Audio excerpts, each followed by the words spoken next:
జిల్లాలో ఒక దారుణం చోటు చేసుకుంది. జిల్లాలో సిపిఎం నాయకుడిని దారుణంగా హత్య చేశారు. ఉదయం వాకింగ్కి వెళ్ళాడు సామినేని రామారావు. ఈ నేపథ్యంలో అతన్ని ఒక్కసారిగా అటాక్ చేసి అతని గొంతు కోసి నిందితులు పరారైనట్లుగా తెలుస్తోంది. చింతకాని మండలం పాతర్లపాడులో ఈ ఘటన చోటు చేసుకుంది. రామారావు హత్యకు కారణాలపై పోలీసులు దర్యాప్తు చేస్తున్నారు. ఈ ఘటనపై డిప్యూటీ సీఎం భట్టి విక్రమార్క దిగ్భ్రాంతి వ్యక్తం చేసినట్లుగా తెలుస్తోంది. నిందితుల్ని త్వరగా పట్టుకొని కఠినంగా శిక్షించాలంటూ భట్టి విక్రమార్క ఆదేశించినట్లుగా తెలుస్తోంది. ఇప్పుడు ఈ ఘటన ప్రాంతం అంతా సంచలనంగా మారింది. ఒక వ్యక్తిని నడి రోడ్డు మీద ఇంత దారుణంగా అటాక్ చేసి అతని గొంతు కోసి ప్రాణాలు తీయడం పట్ల ఇప్పుడు ప్రాంతం అంతా కూడా ఆగ్రహం వ్యక్తమవుతోంది. ఇంత దారుణంగా మనుషుల ప్రాణాలు తీస్తుంటే ఎలా?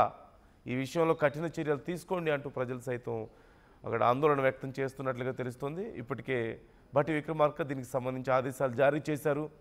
వీలైనంత త్వరగా విచారణ పూర్తి చేయాలి, కఠిన చర్యలు తీసుకోవాలి అంటూ ఆదేశించినట్లుగా తెలుస్తోంది.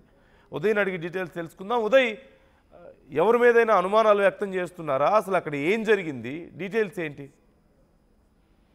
సిపిఎం రాష్ట్ర కమిటీ సభ్యుడు, ఉమ్మడి ఆంధ్రప్రదేశ్ లో సిపిఎం రైతు సంఘం రాష్ట్ర కార్యదర్శిగా పనిచేసినటువంటి క్రియాశీలక నేత సామినేని రామారావు దారుణ హత్య గురయ్యారు. ఈ రోజు ఉదయం తెల్లవారుజామున వాకింగ్ కు వెళ్తున్నటువంటి సమయంలో గుర్తు తెలియని దుండగులు సామినేని రామారావు స్వగ్రామైనటువంటి చింతకాని మండలం పాతర్లపాడు గ్రామంలోనే అనూహ్యంగా దాడికి తెగబడ్డారు. మారణాయుధాలతో అతని గొంతు కూసి దారుణమైనటువంటి హత్యకు పాల్పడ్డారని చెప్పుకోవాలి. పత్తి కుక్కంలో తీసుకువెళ్లి మృతదేహాన్ని కూడా పడివేశారు. ప్రస్తుతం రక్తపు మడుగులో సామినేని మృతదేహాన్ని గుర్తించినటువంటి స్థానికులు పోలీసులకు సమాచారం అందించారు. ఈ విషయంపై డిప్యూటీ సీఎం భట్టి విక్రమార్క కూడా దిగ్భ్రాంతి వ్యక్తం చేశారు. గత కొద్దిసేపు క్రితం డిప్యూటీ సీఎం కార్యాలయం నుంచి ఒక ప్రకటన కూడా విడుదల చేశారు. ఖచ్చితంగా కక్షపూరిత రాజకీయాలు, హింసా రాజకీయాలు మానుకోవాలి, ఇటువంటి ఘటనలకు పాల్పడ్డ వ్యక్తులపై కఠిన చర్యలు తీసుకోవాలంటూ కూడా శాంతి భద్రతల విషయంలో పోలీసుల వైఫల్యాన్ని ఉద్దేశిస్తూ కూడా డిప్యూటీ సీఎం భట్టి విక్రమార్క పోలీసులను ఉద్దేశించి ఘాటు హెచ్చరికలు అయితే జారీ చేశారు. తక్షణమే ఘటనా స్థలానికి వెళ్లాలి, పూర్తి స్థాయిలో ఘటన జరిగినటువంటి కారకులు ఎవరైనా అంశంపై క్లూస్ టీమ్, డాగ్ స్క్వాడ్లతో తనిఖీలు చేపట్టి ఘటనకు పాల్పడిన వ్యక్తులపై కఠిన చర్యలు తీసుకోవాలని కూడా డిప్యూటీ సీఎం కార్యాలయం నుంచి ఒక ప్రకటన అయితే విడుదలైంది. ప్రస్తుతం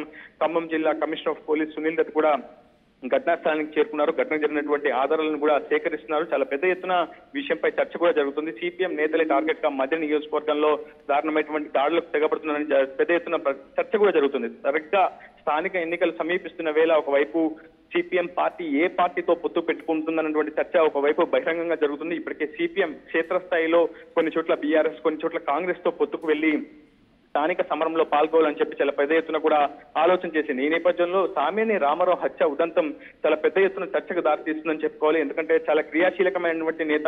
చింతకాని మండలం పాతర్లపాడులోనే ఆయన గత 10 ఏళ్లుగా కూడా నివాసం ఉంటున్నారు. గతంలో సిపిఎం రైతు సంఘం రాష్ట్ర కార్యదర్శిగా పనిచేశారు ఉమ్మడి ఆంధ్రప్రదేశ్ సమయంలో. ఆ తర్వాత అనారోగ్య కారణాల రీత్యా ఖమ్మం జిల్లా చింతకాని మండలం పాతర్లపాడు స్వగ్రామంలోనే ఉంటున్నారు. పార్టీని సంస్థాగతంగా బలోపేతం చేయడంలో, పార్టీ కార్యకలాపాలను ముందుకు తీసుకెళ్లడంలోనూ సామినేని రామారావు కీలక పాత్ర పోషించారని చెప్పుకోవాలి. అటువంటి నేత ప్రస్తుతం హత్యకు గురవడం పట్ల సిపిఎం రాష్ట్ర కమిటీ సభ్యులు కావచ్చు, పార్టీ నేతలు కూడా తీవ్రమైనటువంటి ఆందోళనకు గురవుతున్నారు. గత కొద్దిసేపు క్రితమే సిపిఎం రాష్ట్ర కార్యదర్శి కూడా ఈ అంశంపై స్పందించారు. ఖచ్చితంగా ఈ అంశంపై సమగ్ర విచారణ చేపట్టాలి, ప్రభుత్వ యంత్రాంగం తక్షణమే స్పందించాలి, పోలీసులు కూడా తక్షణమే స్పందించాలంటూ కూడా సిపిఎం రాష్ట్ర కార్యదర్శి జాన్ వెస్లీ కూడా పోలీసులను కోరారు. ప్రస్తుతం ఘటనా స్థలానికి సిపిఎం నేతలు అధిక సంఖ్యలో చేరుకుంటున్నారు. అయితే మధుర నియోజకవర్గంలో మొదటి నుంచి కూడా సిపిఎం సంస్థాగతంగా బలోపేతంగా ఉన్నటువంటి పరిస్థితి కనిపిస్తుంది. సో స్థానిక సంస్థలు సమీపిస్తున్న వేళ పార్టీని మరింత క్రియాశీలకంగా ముందుకు తీసుకెళ్లడంలో సామినేని రామారావు చాలా క్రియాశీలక పాత్ర పోషిస్తున్నారు. ఈ సమయంలో అతను హత్యకు గురవడం వెనుక ఎవరి హస్తం ఉంది? అసలు ఆ గుర్తు తెలియని దుండగులు ఎవరు?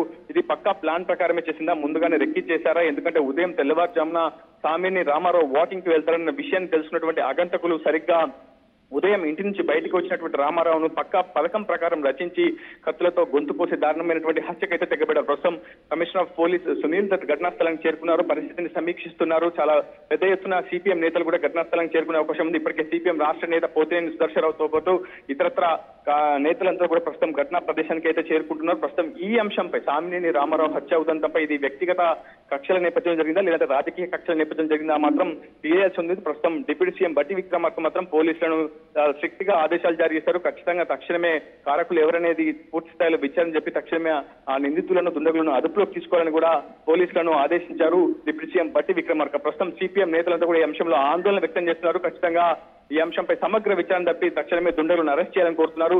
సిపిఎం నేతలే టార్గెట్ గా మధ్య నియోజకవర్గంలో రాజకీయాలు జరుగుతున్నాయంటూ సిపిఎం నేతలు అయితే అంతర్లీనంగా చర్చించుకునేటువంటి పరిస్థితి కనిపిస్తుంది నందు.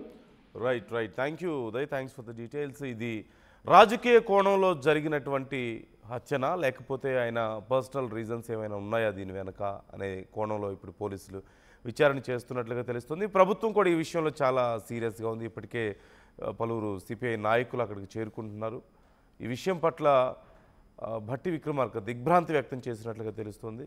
వీలైనంత త్వరగా విచారణ పూర్తి చేయాలంటూ కూడా ఆదేశించినట్లుగా తెలుస్తుంది. ఈ అంశం పట్ల మీ అభిప్రాయాలు ఎలా ఉన్నాయి కామెంట్ చేయండి.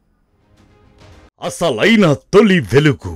ఫాలో వాట్సాప్ @తొలి వెలుగు official.